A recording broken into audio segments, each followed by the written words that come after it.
Saludos amables televidentes, sean todos ustedes bienvenidos a su programa Orientaciones Diversas.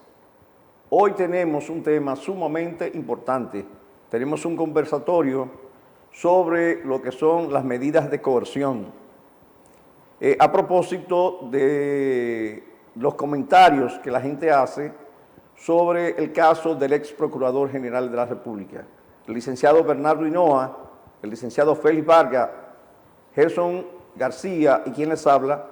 Vamos a hacer un conversatorio sobre este tema para llevarle orientaciones a todos ustedes sobre lo que son las medidas de coerción. Bernardo, saludos, ¿cómo está? Hola, Mirabal, qué placer de estar de nuevo aquí en nuestro programa y el programa de la comunidad Orientaciones Diversas, y más aún con un tema que es un poco diverso, pero que es un tema muy recurrente en estos días. No, y no solamente eso, Bernardo, sino que a veces la gente comienza a hacer comentarios que no son correctos. Correcto. Porque la gente piensa que a veces una medida de coerción se aplica a una persona por ser esa persona, y no necesariamente es así.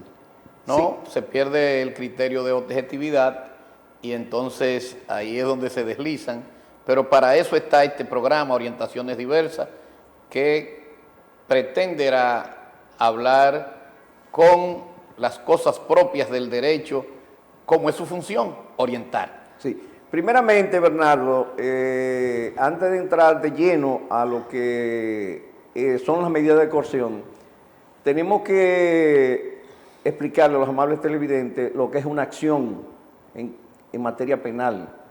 Es correcto. Y una acción no es más que los diversos procesos que se inician cuando una persona está siendo imputada de la comisión de un hecho de carácter delictivo.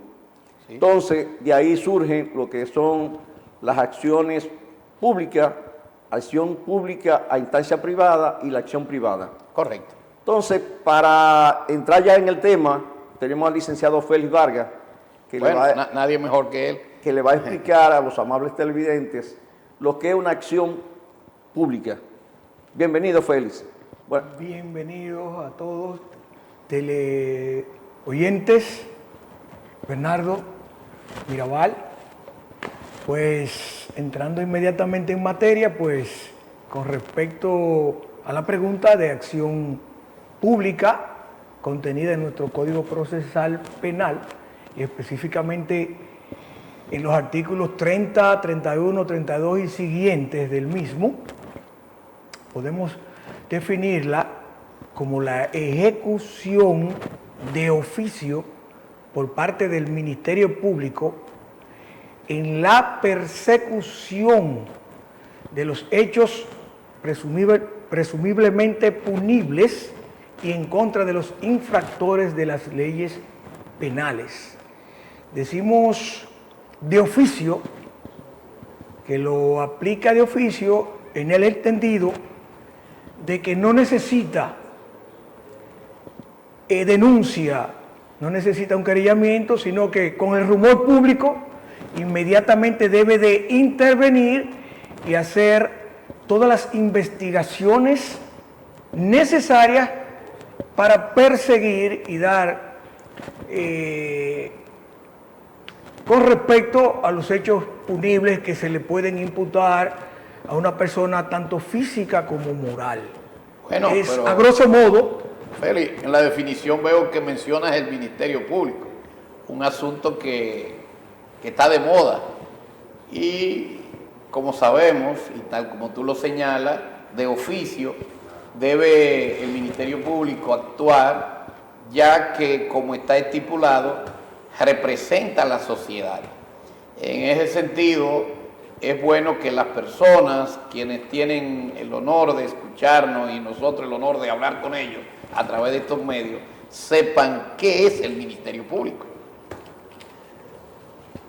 Sí, muy bien. Nuestra Constitución, nuestra Carta Magna, contiene en el artículo 160 lo que es la definición del Ministerio Público. Y no es más que un organismo judicial que representa a nuestra sociedad y al Estado dominicano. Es el encargado de ejecutar, de dar precisamente la ejecución a la acción pública en contra de los infractores de las leyes penales. Todo el que infringe la ley penal, pues inmediatamente de oficio, por el rumor público, inmediatamente interviene en dichas investigaciones. Nos representa a nosotros, la sociedad, y representa al Estado. Pero sería bueno saber que como institución nos representa a diferentes niveles, es decir, hay un orden jerárquico que encarna esa institución del Ministerio Público, y también sería bueno que nuestros amables oyentes o amables televidentes puedan saber en los diferentes niveles cómo está formado el Ministerio Público. Sí, muy bien. La conformación de nuestro Ministerio Público está conformado de la siguiente manera. Y a escala mayor tenemos la Procuraduría General de la República, que es el órgano máximo, representado por el Procurador General de la República. En este momento, la doctora Miriam Germán, que es la Procuradora General. Luego lo conforman en los diferentes distritos a nivel nacional los diferentes procuradores de cada provincia. Cada procurador fiscal tiene los procuradores adjuntos. Anteriormente, en la ley ya derogada, pues le decíamos comúnmente los procuradores fiscales ayudantes del procurador fiscal de cada distrito judicial de Santiago, por ejemplo, aquí el licenciado Bonilla, que lo tenemos aquí. Y así las diferentes personas que lo conforman dentro del ámbito jurisdiccional de la Fiscalía. Es decir, que podemos decir que está jerárquicamente bien estructurado, porque tenemos un Procurador General de la República, hay procuradores generales adjuntos, tenemos procuradores de corte, tenemos fiscales y, por último, allá en los juzgados de paz, los fiscalizadores. Exacto. Si correctamente. Es, yo creo que jerárquicamente ahí lo tenemos definido. Tú sabes, Bernardo, que igual que los tribunales, que el Ministerio Público es parte de la justicia. Correcto. O sea, en la justicia penal, si no está el Ministerio Público, pues naturalmente que hay una pata que está coja. O sea, hay una mesa que le falta una pata, sí, sí, que es el Ministerio Público en materia penal. Correcto. Entonces, existe esa categorización.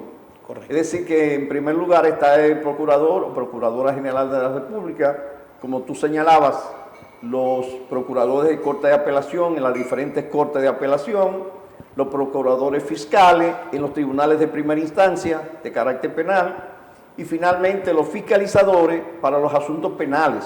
Correcto. O sea que cuando estamos hablando de Ministerio Público, siempre hay que hablar de asuntos penales, porque en asuntos civiles no interviene el Ministerio Público, aunque hay excepciones, porque en materia inmobiliaria existe un Ministerio Público y sin embargo es civil.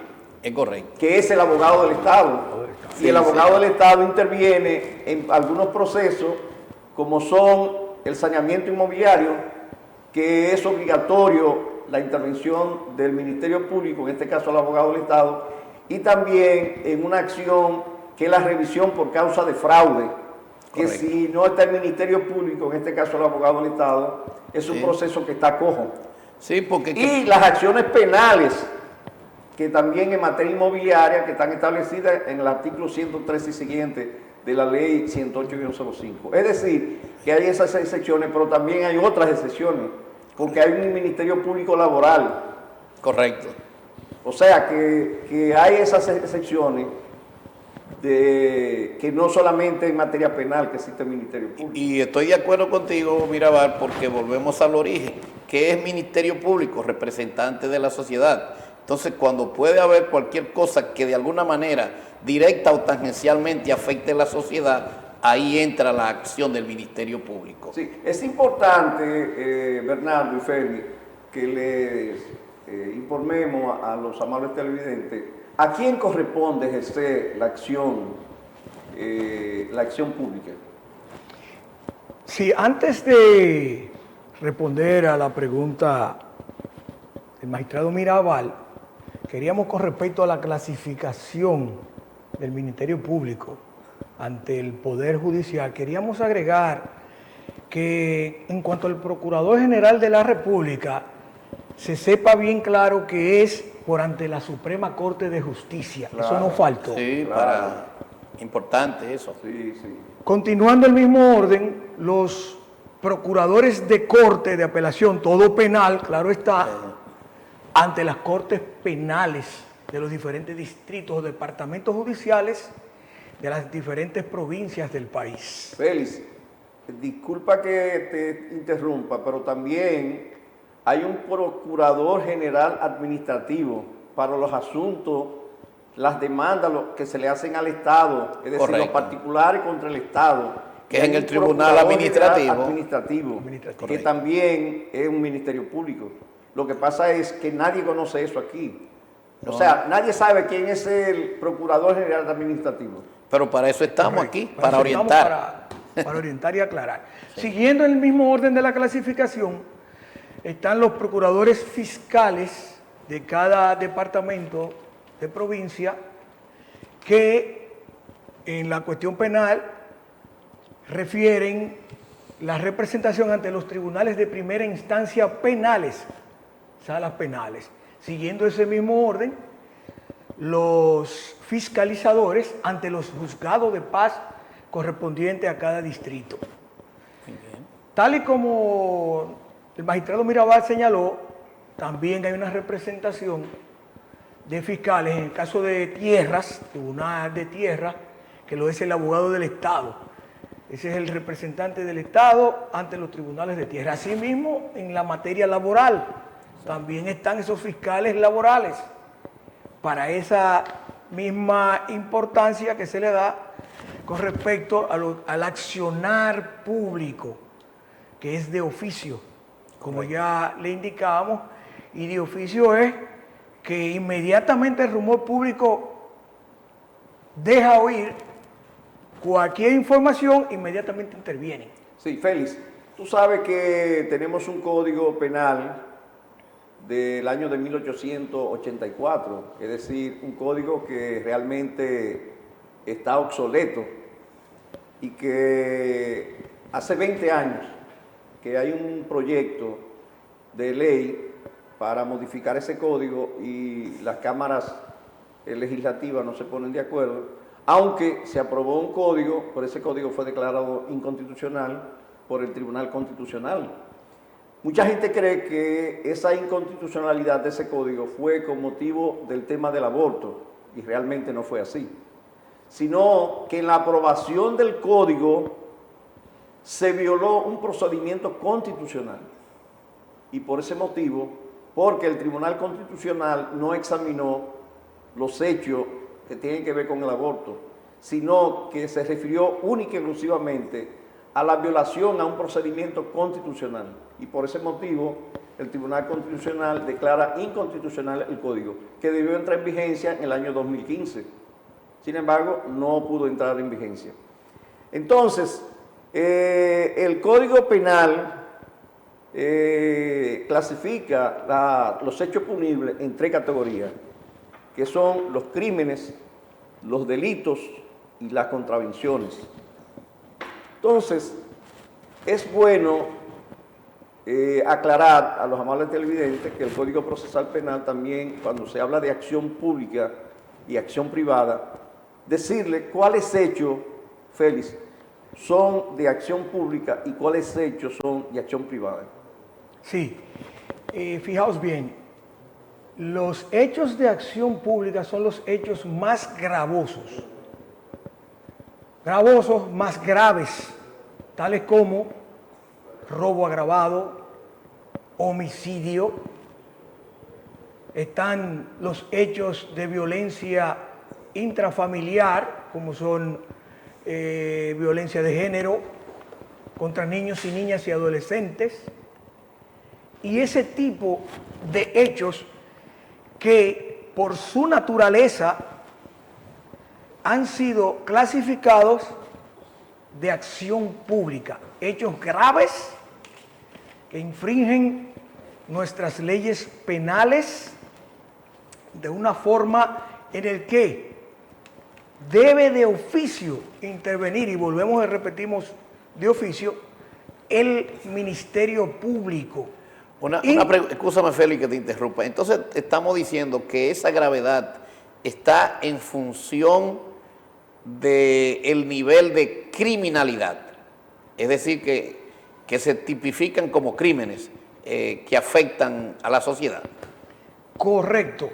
Crímenes gravosos que afectan a la sociedad en lo moral y en todo lo que concierne a nuestro sistema judicial y a la sociedad, ya que conllevan penas aflictivas e infamantes de mucha aplicación de años con respecto a quienes infringen la ley penal. Félix, Correcto. a propósito de aflictiva e infamante, que naturalmente mucha gente que no es abogado desconoce lo que significa aflictiva e infamante. Los abogados, naturalmente, lo que ejercen en materia penal, sí conocen de qué se trata eso. Y es bueno que los amables televidentes sepan que es aflictiva es cuando afecta personalmente a la persona. Por ejemplo, una persona que en su casa duerme con aire acondicionado, ve televisión y resulta que en una cárcel no tiene aire acondicionado, no tiene televisión, entonces lo aflige en su persona. E infamante es cuando afecta la imagen de la persona, es su reputación, una persona profesional que ahora está sometida a la justicia por un hecho, por un crimen, entonces afecta su imagen. Eso significa aflictiva e infamante. Colega, y para irnos a la gramática, podemos etimológicamente decir que aflictiva viene de aflicción, mientras que infamante viene de infamia. Exacto, exactamente. Y agregando un poquito más a la respuesta de Félix, también el Código Procesal Penal hace una clasificación de las acciones, y la acción privada nada más son tres, que es la difamación y la injuria, la violación de derechos de propiedad industrial, que no sea falsificación, y la violación a la ley de cheques. Que tampoco haya falsificación. Que tampoco haya falsificación. Después, todas las demás son de acción pública, pero dentro de la acción pública hay que distinguir lo que son de acción pública y de la acción pública a instancia privada. Correcto. Vamos a hacer un receso, inmediatamente regresamos con todos ustedes.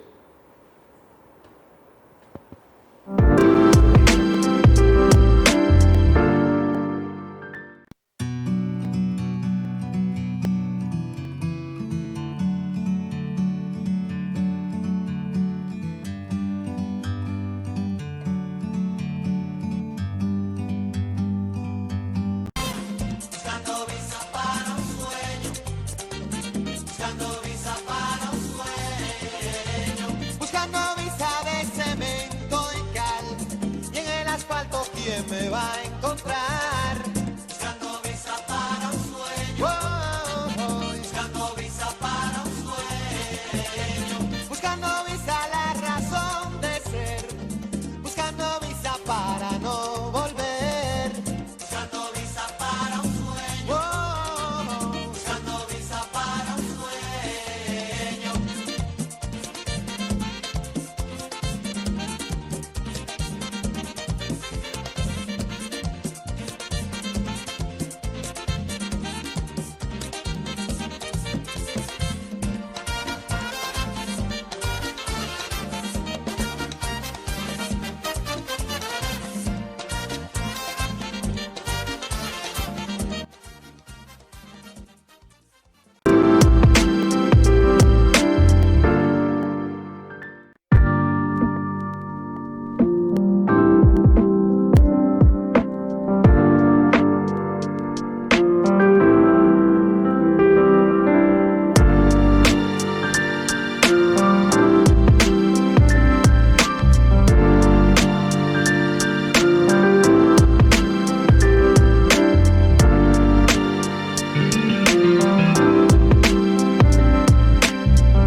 Estamos de nuevo con ustedes, amables televidentes, y seguimos este importante conversatorio sobre las medidas de coerción.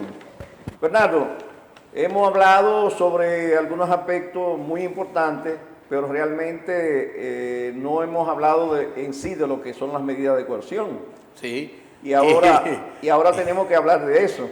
Sí, así como decía que es un tema manido el mencionar el Ministerio Público, en cualquier periódico de los últimos 2 años, 3 años, se habla insistentemente en todos los medios de medidas de coerción. Entonces, es un tema muy importante porque nuestros amigos que nos ven y que queremos orientar deben saber que es una medida de coerción. Pero nosotros no podemos ser juez y parte y contamos con la presencia de una joven promesa en el derecho que, aunque su especialidad es la materia inmobiliaria, se destaca fundamentalmente en los asuntos de todo tipo. Y él puede hablarnos de derecho penal. Se trata de nuestro colega Jason, quien va a decir que es una medida de coerción. Así es, un placer y un gusto, Bernardo, magistrado Mirabal, estar con ustedes acá y explicarles qué es una medida de coerción. Así es. Bueno, es un tema quizás que muchos lo han escuchado, pero no saben el verdadero significado. Una medida de coerción la podemos definir como una medida provisional, el cual lo impone el juez de instrucción, en este caso, cuando a una persona se le imputa un hecho ilícito. Inmediatamente una persona es presuntamente culpable, se hace un proceso, ya sea a través de una querella, ya si el Ministerio Público considera que esa persona ha cometido esos hechos ilícitos, entonces se le impone lo que es una medida de coerción. Escúchame, estaríamos diciendo que hay suficientes elementos que inducen a que se considere con probabilidad, al imputado, sí, con pruebas de que el hombre está cerca de que se le aplique una medida de coerción. Así es. Recuerda, Bernardo, que es presuntamente culpable. Hasta que no se demuestra la culpabilidad de una persona, Sí, es presuntamente es culpable. correcto, porque lo de presuntamente culpable, porque a todo imputado se presume inocente, ¿verdad? Hasta que no haya una Hasta que se sentencia demuestre lo definitiva. contrario. Pero yo decía, era la suficiencia. Es decir, tienen que haber elementos constitutivos que cuasi o casi ya digan que estamos cerca del objetivo de alcanzar que ese sea el culpable. No solamente eso, Bernardo, sino que la presunción de inocencia es un principio constitucional. Correcto. Y la presunción de culpabilidad son inadmisibles en el Código Procesal Penal. Correcto. Pero es importante, además de la respuesta que ha dado Gerson a lo que es una medida de coerción, decirle a los amables televidentes cuáles son esas medidas de coerción que pueden ser aplicables a una persona que presumiblemente haya cometido un hecho de carácter delictivo. Pero para eso tenemos a Jason Moore, ¿verdad? Que es la persona indicada para hablarnos de esas medidas. Exacto. Así es, así es. Estas las encontramos, Bernardo, en el artículo específicamente 226 del Código Procesal Penal Dominicano.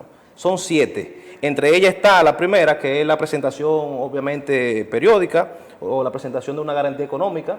Esta puede ser tanto en efectivo como puede ser también por una compañía aseguradora. Escúchame que te interrumpa de nuevo. Cuando tú dices una garantía económica es porque hay medidas de coerción personal, pero también la hay real. Que es una gran división, y cuando tú hablas de lo económico, de un bien en naturaleza, estamos frente a lo real. Exacto. Y cuando es algo que toca a la persona, como es la privación de libertad o visita periódica, etcétera, se trata del otro tipo, que es la personal. Correcto, así mismo es. Muy bien. La demás, como te dije que son 7 y apenas hemos mencionado uno, está la prohibición de poder salir esa persona del país. Se supone, se presume que si la persona cometió un hecho ilícito, no puede obviamente irse de vacaciones.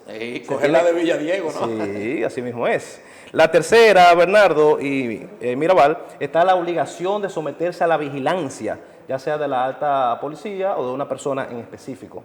Luego de eso tenemos también la colocación de grilletes. Es una medida que se está implementando en nuestro país, ya tiene cierto año. Es bueno que se sepa, Usted sabe que los amables televidentes quizás no dominan los temas penales, por eso estamos aquí orientando de maneras diversas, que ese grillete debe la persona, el imputado, comprarlo. Eso es algo que quizás pocas personas grillete que es dominan. un instrumento electrónico, ¿verdad? Correcto, correcto, sí, así mismo es. Y por último, la más gravosa, que es la número 7, ya es la prisión preventiva. Esa ya es la más gravosa. Normalmente siempre cuando la persona no puede presentar presupuestos, arraigos suficientes que demuestren que esta persona es solvente, que esa persona tiene familia, que tiene un domicilio, que tiene bienes muebles e inmuebles, entonces esa es la que se le dicta, la más gravosa, prisión preventiva. Que dicho sea de paso, creo que está establecido en el derecho procesal que realmente la prisión preventiva está estipulado que sea en caso normal La excepción. 12 meses, pero cuando es complejo el caso, ¿cuántos meses son? Bueno, Creo que son 18 meses. sí. A solicitud del Ministerio Público se puede hacer 12 meses. Ahora bien, ellos pueden solicitar una prórroga de 6 meses más, completando lo que son 18 meses. Porque el caso es complejo. Exacto. Sí, con el lo que plazo- pasa es que el plazo máximo, Bernardo, de la prisión preventiva es de 1 año. Correcto. Ahora 12 meses. bien, ese plazo puede ser prorrogado por un plazo adicional de 6 meses. Correcto. Y de ahí es que viene los 18 meses, o 1 año y 6 meses. Porque precisamente el caso es complejo. y amerita más tiempo. Cuando el caso es complejo, es decir, porque estamos hablando de una etapa preparatoria, donde se está investigando a profundidad para someter ya a juicio a la persona. Que es bueno decir que en todos los famosos casos que se están debatiendo en los tribunales, sobre todo con el aspecto de la persecución a la corrupción, casi todos eran de 18 meses en virtud de la complejidad de dichos casos y de los entramados. Así es. Sí, una cosa importante que debemos decirle a los amables televidentes es, Gerson, ¿a quién corresponde la solicitud de medida de coerción para serle aplicada a una persona? Bueno, corresponde al Ministerio Público. Como sabemos que el Ministerio Público representa el Estado y en dado caso también a la víctima a través de su abogado, a Sí. través de una querella. Eso Sí, es bueno. siempre y cuando es bueno que diga la palabra querella, porque un denunciante no puede incoar la medida de coerción. Tiene que ser cuando se hace el querellante, según estipula nuestro código. Exacto, es decir, que tiene que haber, iniciarse un proceso, que es el proceso preparativo. Correcto. Tú sabes que todo proceso tiene diferentes etapas. Correcto. Entonces, cada una de esas etapas tiene un procedimiento y por eso se distingue entre lo que es proceso y procedimiento. Correcto. Porque el proceso es la totalidad y las partes son los procedimientos, son las vías para llegar a un resultado de cada una de esas etapas. Entonces, en materia penal, cuando se trata de un hecho grave, entonces está la etapa preparatoria, donde el Ministerio Público tiene que investigar y aportar las pruebas de la culpabilidad de esa persona. Correctamente. No porque la inocencia se presume, es demostrar la culpabilidad. Sí, porque esa es la función del Ministerio Público o del querellante, porque el que incoa la acción debe presentar las pruebas. Ahora, cuando se trata de esos hechos que son de acción pública, no a instancia privada, entonces el Ministerio Público no tiene que tener, no tiene que haber alguien que haya sido víctima, No. sino que el Ministerio Público de oficio De oficio. inicia la investigación.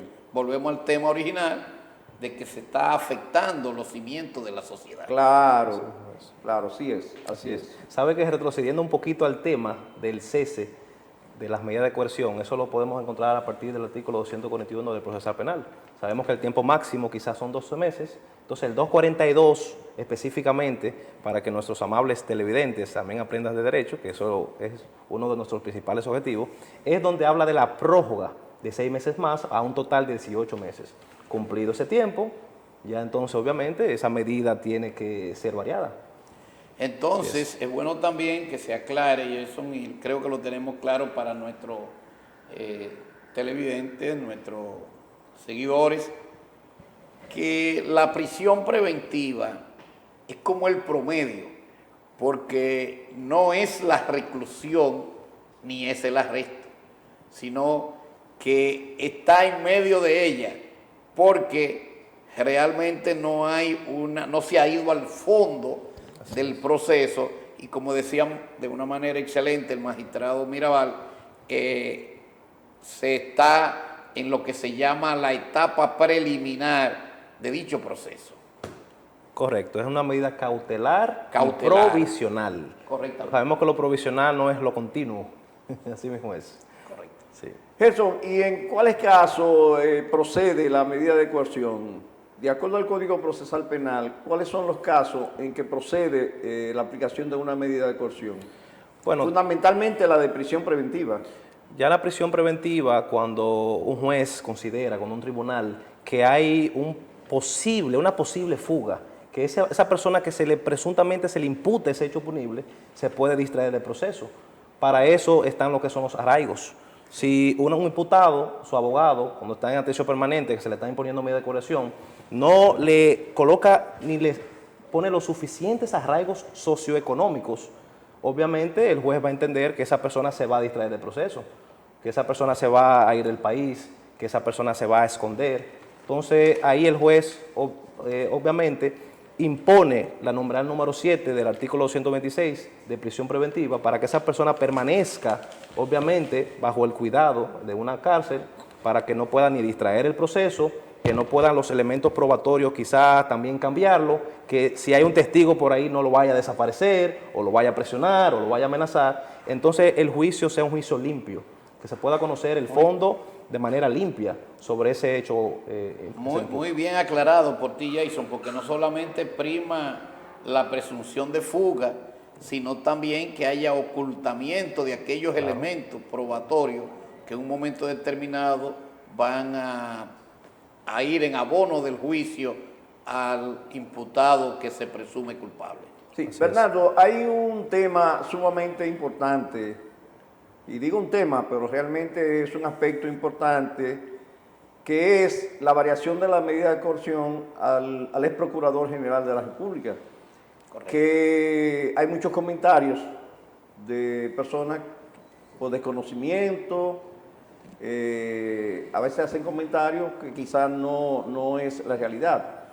Podemos decir, Bernardo, que realmente ha sido correcta la decisión de variar la medida de coerción. Yo estoy totalmente de acuerdo de que ha sido correcta, porque en realidad las medidas siempre se tiene que aplicarse el derecho sin lesionar a una persona que no ha sido definitivamente juzgado, y entonces hay una serie de cosas que hay que cumplir. En el caso del procurador se ha actuado correctamente y está consagrado constitucionalmente, porque si decíamos que la prisión preventiva era de 1 año, 12 meses, y dada la complejidad del caso eran 18 y lo había cumplido ya, entonces realmente tú no puedes violentar el estamento jurídico en esa parte.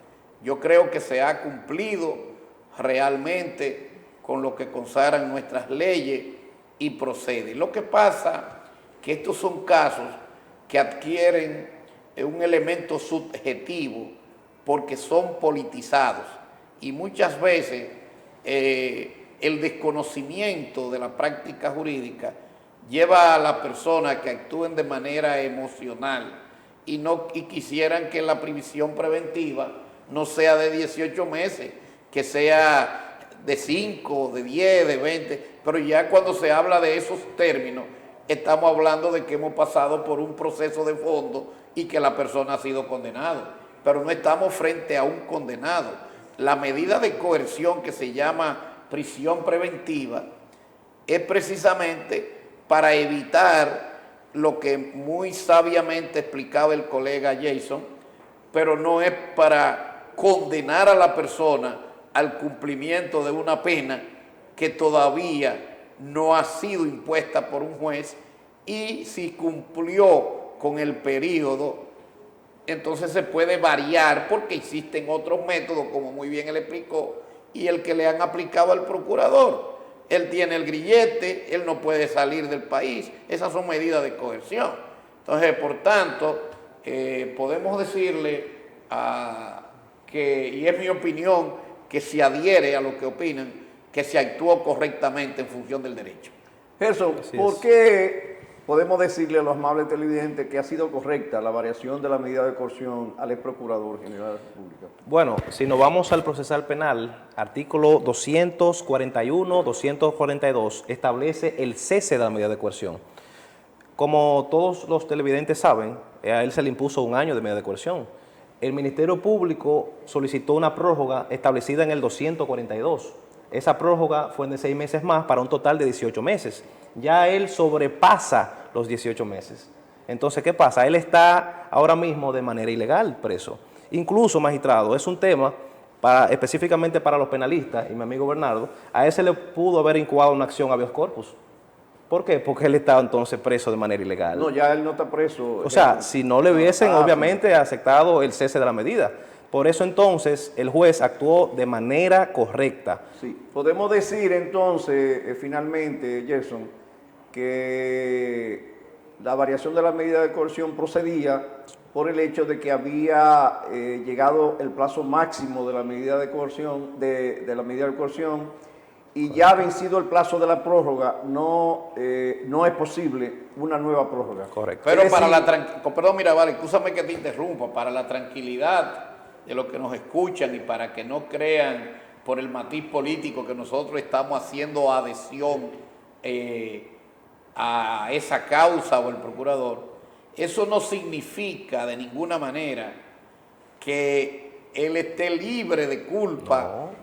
Porque ahora él le han variado la medida de coerción, que es un asunto de la parte introductoria del proceso, pero todavía él tiene que verse la cara en el juicio de fondo, donde ahí es que se determinará si es culpable o no de los hechos que se les imputan, y ahí entonces ya no sería una prisión preventiva, que es una privación de la libertad personal, sino que ahí, dependiendo de si es culpable o inocente, puede volvérsele a privar por un tiempo más largo. Correcto. Esa libertad personal, o pudiera irse a su casa sin grillete. Bueno, con el permiso de Bernardo y de Gerson y de los amables televidentes, vamos a hacer una nueva pausa y de inmediato regresamos.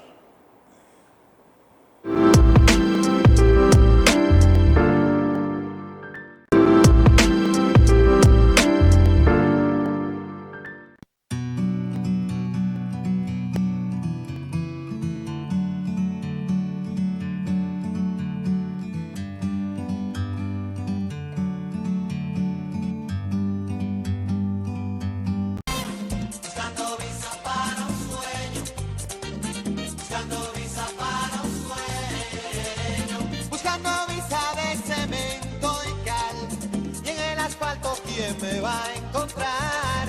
Buscando visa para un sueño. Buscando visa para un sueño. Buscando visa la razón de ser. Buscando visa para no volver. Buscando visa para un sueño. Buscando visa para un sueño.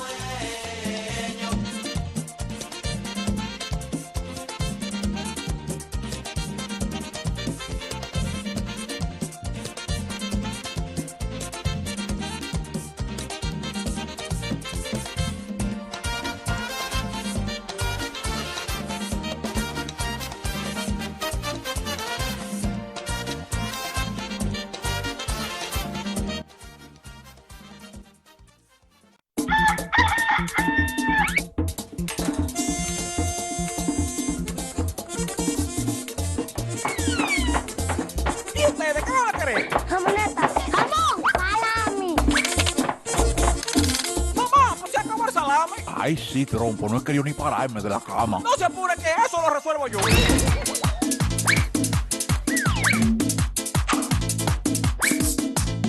En la ganadera yo hallo todo tipo tipo de embutido para deleitar mi paladar. Porque son embutidos con calidad de primera. ¡Embutido La Ganadera!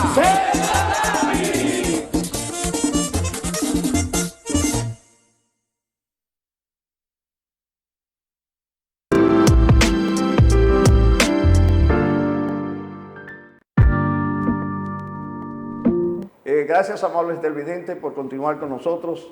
Y seguimos con este tema tan importante como son las medidas de coerción. Félix, de acuerdo a tu percepción, ¿por qué en el caso del ex Procurador General de la República se le ha dado tanta publicidad? Si hay otras personas que han corrido a la misma suerte. Sin embargo, eso no se ve en la prensa, no se ve por ninguna parte. ¿A qué se debe, de acuerdo a tu opinión? Tiene dos causas. Primero, diríamos que se trata de casos de corrupción administrativa, los cuales se tienen que comprobar, lógicamente. Y hay una causa que la Voz Populis ha estado estableciendo y el rumor público lo ha estado tratando bastante, que lo es cuando el Consejo Nacional de la Magistratura o el Consejo Nacional del Poder Judicial se reunió para la elección de jueces faltantes y ahí estuvo participando nuestra Procuradora General de la República, la doctora Miriam Germán. Y dice la Voz Populis ahí, porque se vio, eso fue publicado, el trato malsano y malintencionado que le había dado el Procurador General de la República en las preguntas, con mucha alevosía y mucho maltrato. Mucha carga de maldad. Mucha carga de maldad. Eso ocasionó que el país, el pueblo, se indignara con respecto al ex procurador Jean Alain. Félix, pero yo pienso que esos son aspectos subjetivos, es decir, opiniones subjetivas. Bernardo, siendo más subjetivo. Bueno, yo no quisiera ser tan radical como tú, Mirabal, en el sentido de que ha sido esos elementos tangencialmente pudieran ser tomados en cuenta para la publicidad, porque acuérdate que la publicidad es amplia. Pero yo entiendo que hay un elemento modular en el asunto y es precisamente en la tarde, en el día, en la noche, siempre se hablan de muchas cosas que tienen que ver con el Ministerio Público, pero aquí, hoy hemos hablado del Ministerio Público, la acción pública, de oficio surge del Ministerio Público.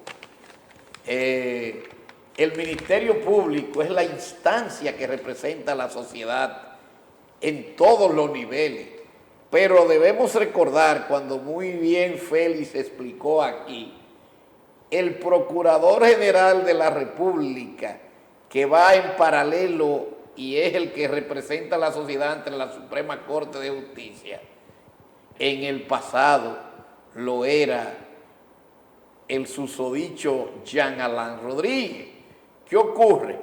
Que este es un caso histórico, porque la máxima autoridad del Ministerio Público hoy está siendo imputado, y eso ha ocurrido muy pocas veces en el mundo, y de manera particular se ha sentado en el banquillo de los acusados por corrupción. Es decir, como dice el refranero, la iglesia se ha puesto en manos de Lutero, porque el hombre, de ser persecutor de crímenes y delitos, que por cualquier quítame tapaja, y por cualquier cosa el que se robaba una gallina lo mandaban a Jayo, resulta ser que estaba haciendo como un lobo vestido de oveja, porque de acuerdo con los hechos, porque ese expediente de miles de páginas está casi demostrando que estamos frente a un imputado que difícilmente pueda zafarse de la acción judicial, no por el asunto subjetivo de lo que pasó en la elección de los jueces, sino que hay un descaro de que quien debe representar a los ciudadanos, a la sociedad, es un delincuente de marca mayor en el aspecto de la corrupción administrativa, por haber hurtado y por haber constituido un entramado que como cabecilla estaba dilapidando los recursos de la propia Procuraduría y los recursos del pueblo dominicano. Yo particularmente me adhiero a lo que acabo de expresar en función de que la publicidad ha estado en consonancia con el descaro, con, yo diría, la contranatura de que quien representaba a la sociedad realmente era un lobo vestido de oveja.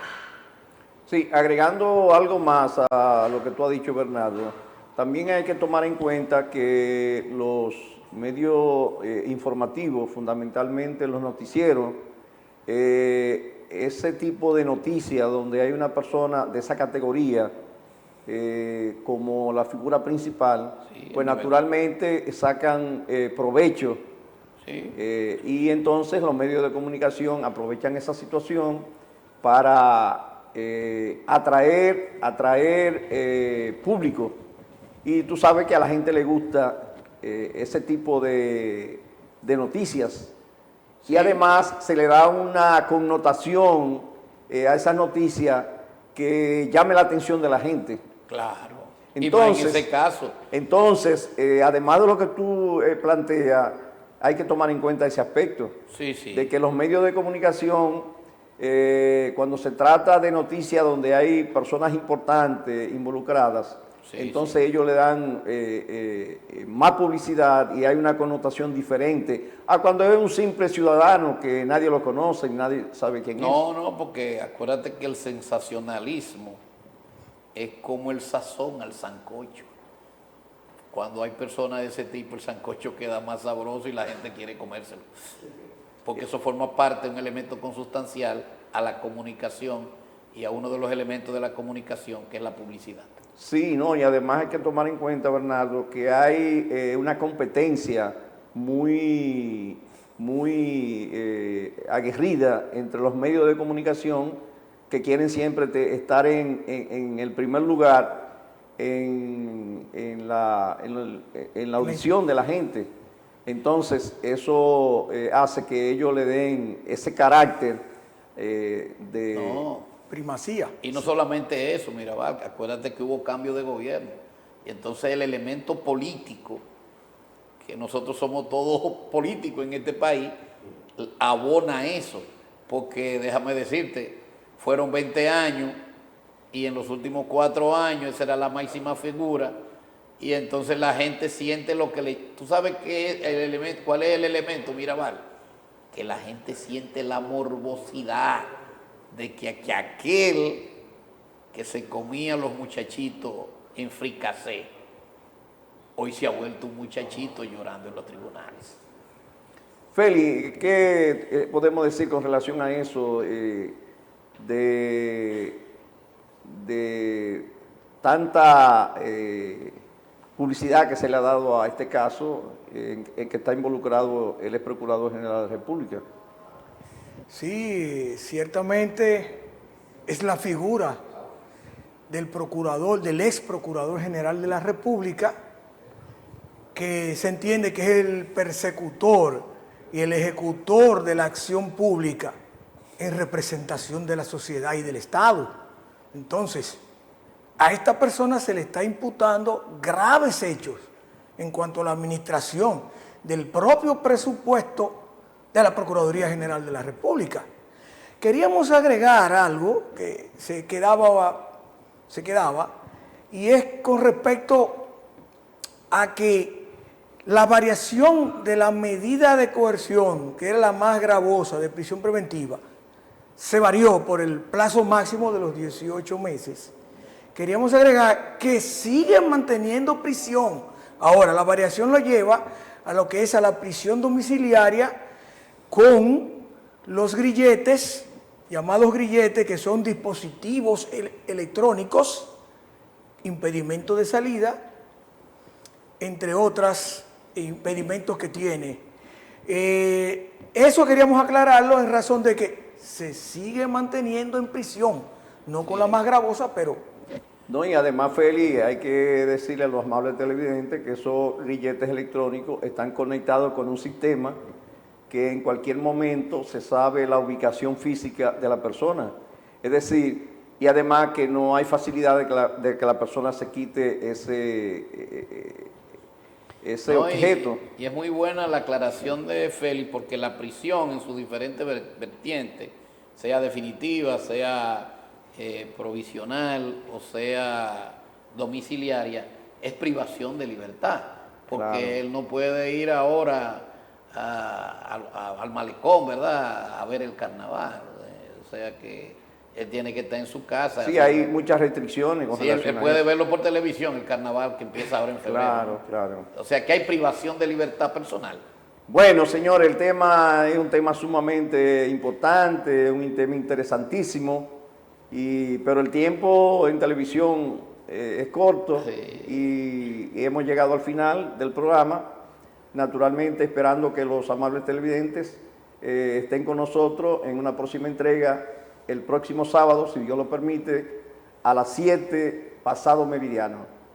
Y naturalmente dándoles las gracias por su sintonía, y traeremos un programa tan importante como este. Hasta la próxima.